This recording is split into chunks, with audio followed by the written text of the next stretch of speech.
Se quiser encerrar a caçada, vai até as coordenadas que tô te mandando.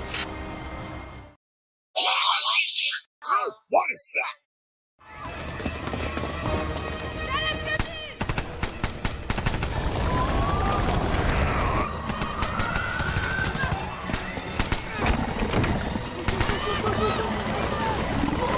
Aviso, um agente da sua equipe foi atingido. Assistência médica é necessária.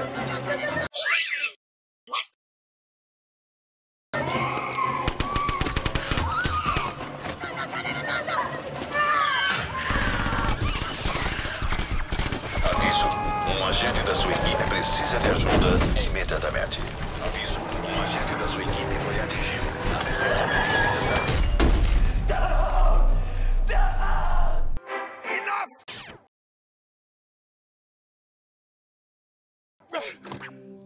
How much can one villain take?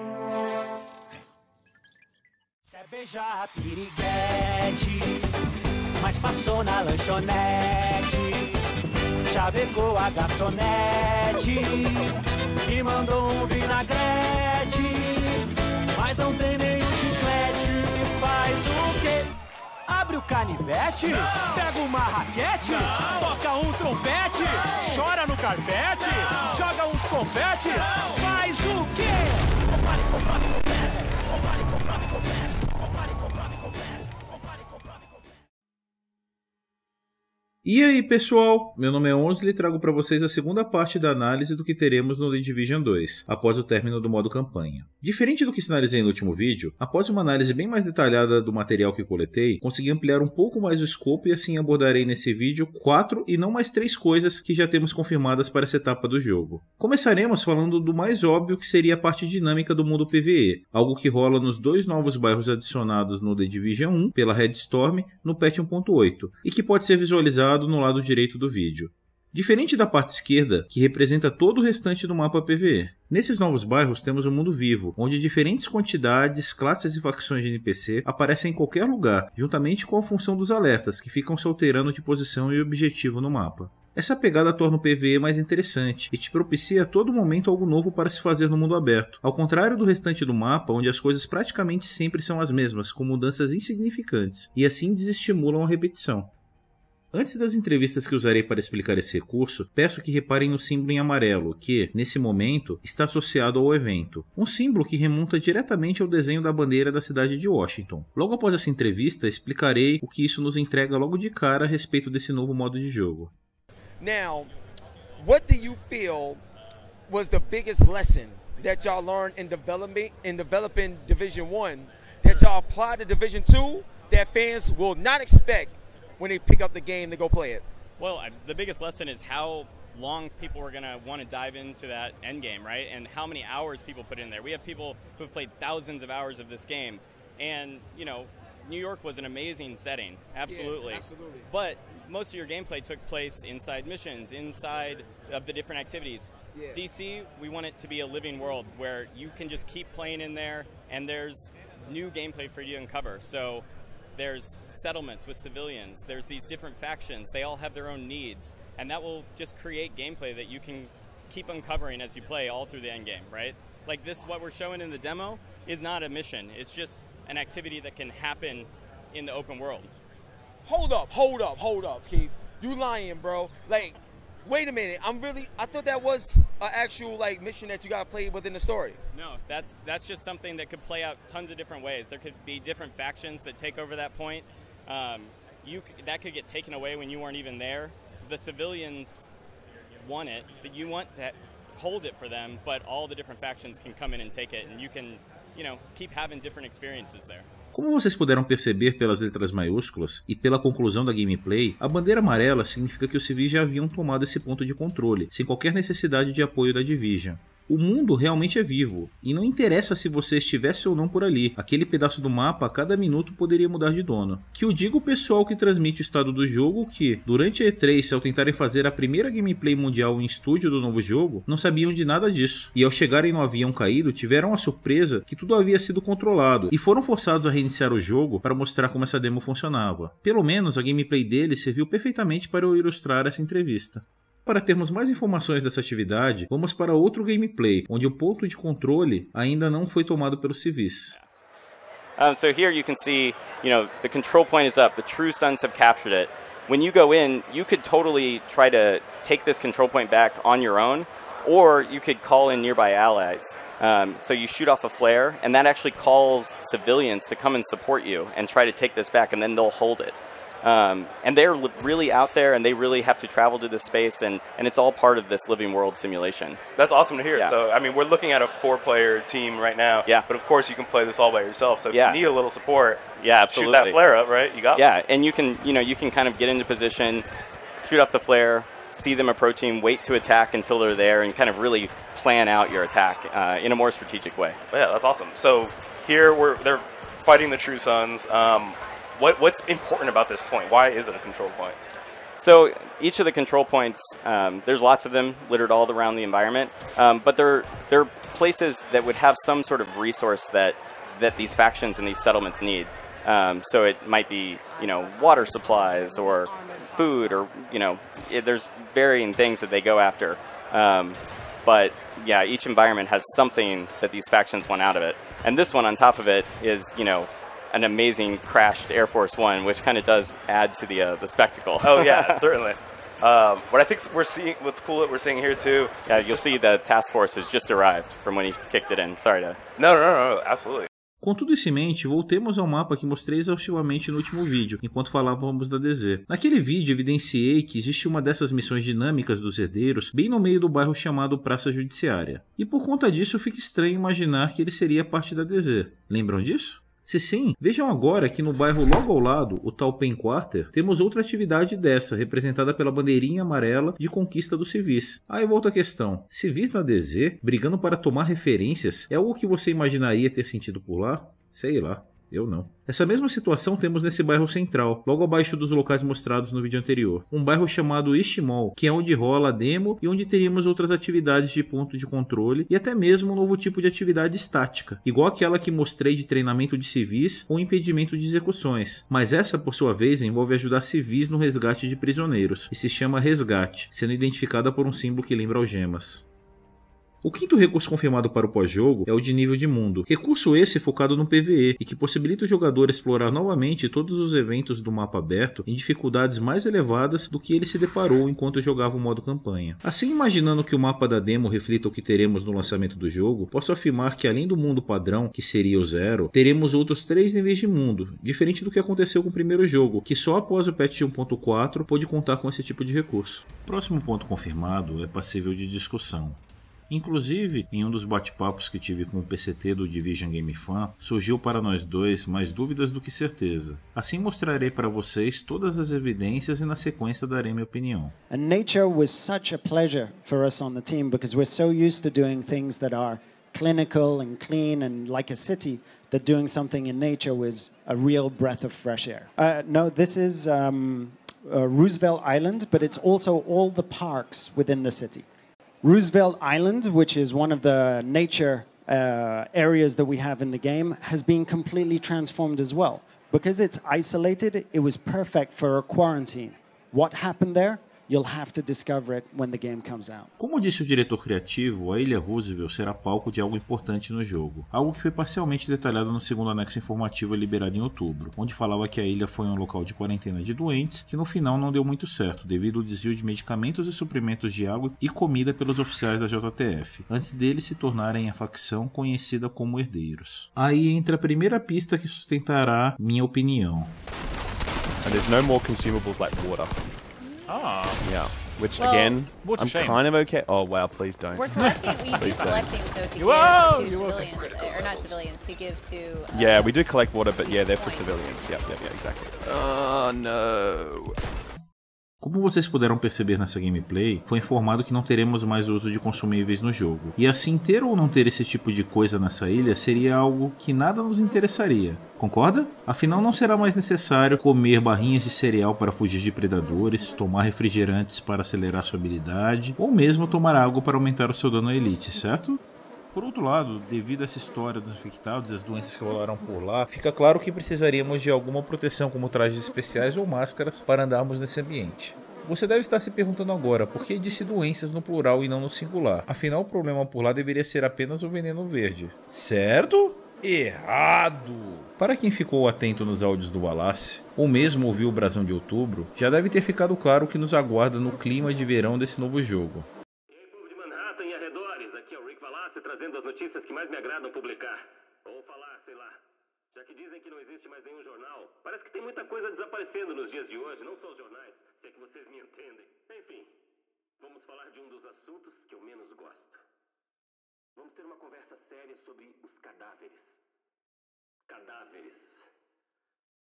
Bom, o negócio é que nós não conseguimos achar um lugar para todos eles. Em algumas covas não cabiam todos. Às vezes tinha cadáveres demais. Às vezes, os caras que deveriam enterrar os mortos simplesmente davam no pé e largavam um monte de corpos na rua. Eu fico pensando que uma hora isso vai dar uma merda gigante. Quer dizer, imagina quando o clima esquentar. E vai esquentar. Talvez esses caras de roupa antirradioativa estejam certos mesmo. O esquema é queimar tudo. Eu só sei que se a gente não encontrar uma solução, isso aqui vai virar um inferno pior ainda depois que o sol resolver aparecer. Aqui tem um problema chegando e ninguém tem uma solução para ele. Eventualmente vai esquentar de novo e aí quem vai entrar numa fria é a gente. Todos esses corpos que estão no necrotério vão começar a apodrecer. Vão começar a espalhar doenças. Cólera, desinteria, coisas que matam tanto quanto o veneno verde e que se espalham com a mesma rapidez. Além disso, não é como se a gente tivesse uma pilha de remédios no armazém. Assim que as infecções secundárias começarem, o bagulho vai ficar tenso, Patinho. Muito tenso. E mesmo que você não tenha visto qualquer gameplay com máscara que mostre esse perigo real de contaminação, já vimos elas pelo menos em 3 artes oficiais distintas. Afinal, o problema agora não será só o vírus. Teremos que usar máscaras para entrar em vários ambientes com resíduos tóxicos. Hey, I see you. I'll be up in a sec. Kit, we gotta get you leveled up. I know, please help. I've been busy. Toxic chemical residue detected. A lot of loot down there. Hey, you guys should really check this out. Almost there. So that's the control point. Hey, wait for me. Oh crap, they have a tank. Yep, I see him. Sem contar que devemos usá-las para a parte mais óbvia do jogo, já que, segundo esse símbolo aí na tela, também rolará extrações de material contaminado na zona cega. Depois de tudo isso, talvez você tenha pensado que essa ilha seria uma outra parte da zona cega. E justamente por isso que no último vídeo eu disse algo sobre múltiplas zonas cegas. Sim, essa é uma possibilidade real.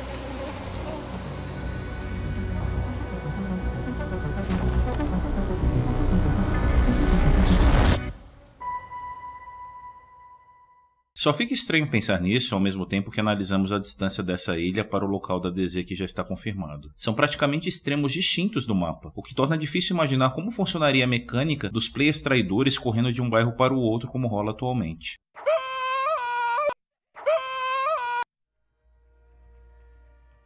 Mas antes de eu trazer minha opinião, vamos ter mais informações dessa ilha. Entender um pouco mais da sua geografia, para aí sim considerar suas possibilidades. Começaremos com a Wikipedia, onde descobrimos que a ilha tem uma única conexão com a cidade, que seria uma passarela. Para termos detalhes dessa passarela, vamos ao Google Maps e ver o que existe por lá.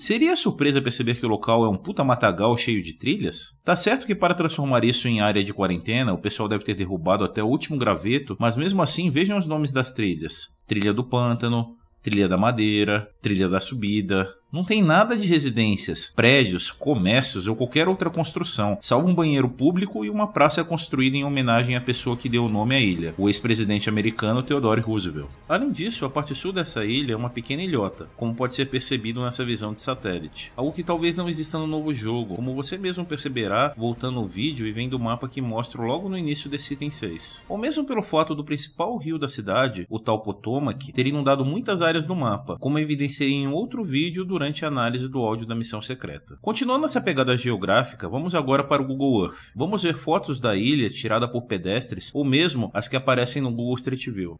Vejam, por exemplo, como é a passarela que liga o lado oposto do mapa à ilha, e não a parte do continente onde estão todos os bairros já confirmados. Isso deixa mais complicado ainda imaginar como esse local terá qualquer acesso para aquela outra DZ do outro lado do mapa.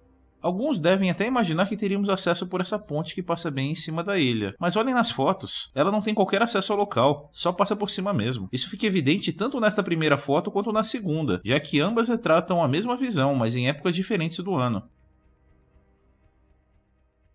Inclusive a segunda foto deixa claro porque nessa parte do mapa existe uma trilha com o nome de pântano. Vejam que um pouco mais pra frente é uma área aberta onde se percebe mais ainda desse lamacel. O nome da trilha faz sentido. Continuando, vamos ao ponto principal do mapa para constatar que lá não há nada além de uma pequena pracinha com alguns monumentos. Indo mais para o sul, na parte da ilhota, é possível ver algumas imagens feitas de um barco, onde temos uma melhor noção da extensão da ponte e da distância entre as margens. Sem contar as imagens de um lugar meio bugado, onde precisei tentar várias vezes esse acesso para conseguir uma visão panorâmica da ilha para o continente. Falando em bug, está aí um exemplo de que isso tem em tudo que é lugar. Até no Google rola essa porcaria. Assim, após explorar esse ambiente, imaginando que no novo jogo nosso personagem continuará somente andando ou correndo, sem saber nadar ou pilotar barcos, apenas uma possibilidade me vem em mente. Isso não seria uma outra área da DZ. Inclusive, para contextualizar, usarei um comercial do Discovery Channel ao invés de qualquer gameplay do jogo. Em um mundo cheio de perigos e desafios, apenas um homem pode sobreviver. Eu sou o Bear Grylls. E vou mostrar como sobreviver em alguns dos lugares mais perigosos do planeta. Terei que vencer uma série de desafios em regiões onde você não aguentaria um dia sem as habilidades certas de sobrevivência. Novas aventuras, novo cardápio. Isso parece carne de rato. E um bear cheio de adrenalina. Para sobreviver em lugares como esses, é preciso... Eu vou salvar a sua vida. 100% comestível.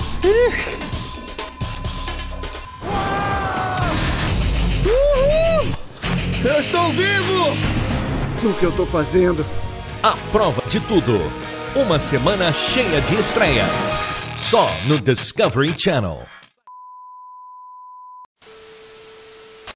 Depois do comercial e das várias citações feitas do verbo sobreviver, no meio de tanto mato, barro, sem contar o desespero do cara para arrumar suprimentos, pergunto a vocês, será que essa ilha não seria um bom local para um novo sobrevivência?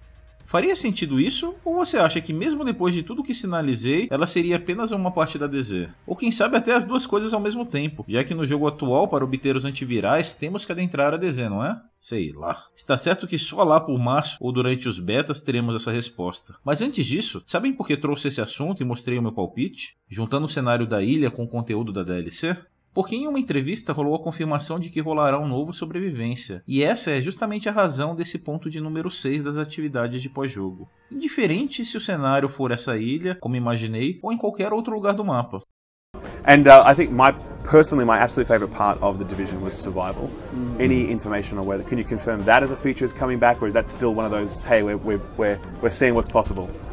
Hand that back very carefully, not touching that one, you know? I love survival. Yeah, it's the best. So, we're not talking about it, but I'd be incredibly surprised if it doesn't come back well, to there we go. the Division in Washington, D.C. Very exciting. Okay, that's great. I'm actually super happy to hear that. Like, that's fantastic. I think it's one of those things that, because we split the community, it wasn't quite... it didn't quite get the shine that it should have, and... I think it's a shame because there's so many great emotions and player stories that come out of that mode that to give it a little bit more shine and visibility, put it on a pedestal a little bit, I think is something that we should be doing. For sure. So I can't talk about it. Right, he can't talk about it. Got it. E voltando ao tema da ilha, lembre das diversas complicações do local que podemos associar à sobrevivência, começando pela necessidade da roupa hazmat que usamos por lá, ou do fato de precisarmos desesperadamente de consumíveis para nos mantermos vivos, e nessa ilha há uma escassez tremenda desse tipo de coisa, o que justificaria os jogadores se degladiarem por qualquer coisa que encontrem por lá.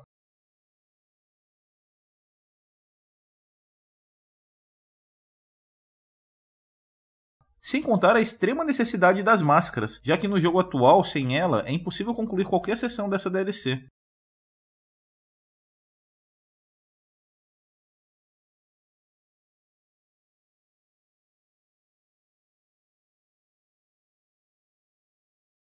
Outro ponto legal seria imaginar como seriam os NPCs dos caçadores. Imaginem eles aqui em Washington, no meio do mato fazendo jus ao seu nome, literalmente caçando os agentes dentro desse matagal. Como não gosto de especulações, já que tanto esse modo de jogo quanto os eventos globais se diferem dos outros recursos que mostrei do pós-jogo, já que eles não estarão disponíveis no lançamento e sim em patches futuros, continuarei essa linha dos patches futuros para falar do 7º e último recurso confirmado.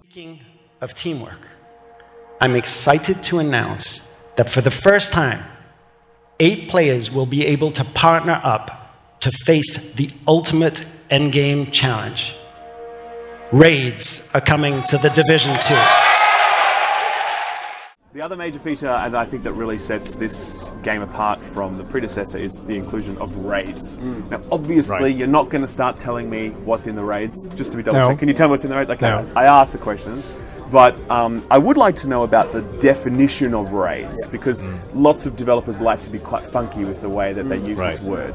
Are we imagining raids in the traditional World of Warcraft, Destiny sense, where you got a big area with lots of bosses, structured encounters, collect the loot, off we go? Or are we talking about a different definition of the words, something closer to an incursion or whatever? What are your can we talk about how you guys are using that word? It will be unlike anything you played in the Division before. Okay. We do want to give you that unique, bespoke experience that is not just about the obvious challenge of what's in front of you and how to best it, but also the exploration of how to move forward and how to complete the challenges that we put forth. And we really want it to be that star on the horizon, that character in the end game that you build towards, and that you little by little finally get to take on and best. Right. So it's going to be the thing that keeps us coming back. One of the things. One of the things. For the hardcore. For the hardcore. Well, that's interesting. So you're saying this is not designed for casual, because a lot of people assume, some people would hope that raids are really easy and I can sort of matchmake into them and we steamroll through them and I get the loot. It's not like that. It's for the hardcore. This is. I'm not a hardcore player, right? I think it's well known within the team that I'm not the best player out there. Sure. Endgame is a particular focus for the Division 2. We want to launch with something that is meaty at Endgame. We've got a couple of tricks up our sleeves for that too. Okay, fair enough. But the raid is the hardcore challenge. Right. The raid is that pinnacle experience that is the hardcore experience in the hardcore part of the game. Nice. So that's really the concept and the conception behind it. Is we really want to build that up as this is the ultimate feat of strength within the game. I like the sound of that. That's what everyone's been. Could you tell us more about the raid that you guys just announced? How is it different from an incursion from Division 1? So first thing, 8 players. That's a huge difference. It's a huge difference in terms of approach, in terms of balancing, in terms of level design. All of those things are going to be very, very different. For me, it's the most hardcore of hardcore experiences. So it's going to be something that you're going to have to communicate heavily. You're going to have different specializations. You're going to synergize with different players. Did you play Stolen Signal? No, I didn't. I only played the first one, the first incursion. If you look at Stolen Signal today, it's indicative of the direction we're going with the raid. So it's much more complex. There are choices. There are 3 different wings in a TV station that's been taken over by the Rikers, and there are puzzles to solve, that type of thing. So it requires a lot of investment and a lot of communication between players. Really high level, difficult, hardcore experience in Endgame. So we can expect day 1 of the raid, lots of clans will be taking about 6 to 8 hours to even clear a run, or even more? Don't know about the time, right? Because I'm always surprised. I'm always blown away by how fast things are actually beaten. But if I'm excited about one social feature, that's clans. And the brief, the high level brief is that it has to be the most accessible clan feature ever created on console or PC. Because I want people to experience the pleasure of playing in multiplayer through the clan system. Would the raids have any matchmaking system like you had in the Division 1? Yes, I think so. I think we're going to encourage people to matchmake through clans to encourage communication so that they, that this sort of random pickup group issues that you could have are ironed out a little bit, but we'll definitely have matchmaking for them. I have to ask this one thing because I had my pass out moment. You announced an 8-man raid is coming to the Division 2. I'm sure there's not much you want to give up on it right now, but I have to say for me, who may have been playing one of your competitors, that particular type of activity was very key to me, which is why I spent so many thousands of hours in it. And the fact that you're bringing something like that to the Division 2 makes me very excited. And I don't know what little bit of information can you tell us about it? We wanted to deliver super hardcore activity that keeps players invested for hundreds and hundreds and hundreds of hours. And we'll deliver the raid, maybe not on day one, but maybe it has to be in the first few weeks, right, of launch. When you beat that raid, you're going to be rewarded with something that makes you stand. It makes you, signifies to the entire community, okay, these guys, they've achieved the impossible. And we're treating it like that. So there won't just be one raid. Throughout the first year, we're going to deliver multiple. Oof. I wasn't even ready for that one.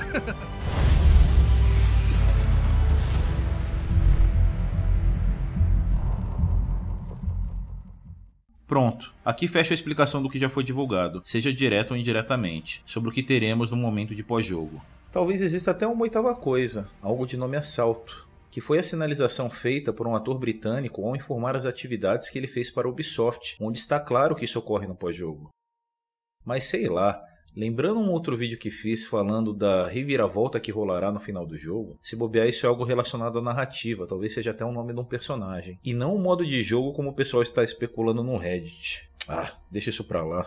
Esse vídeo já tá gigante, nem vou entrar mais nessa seara. Assim daqui pra frente terei como foco o que vi durante as 3 vezes que joguei essa demo, e não mais essa parte de pós-jogo. Falou!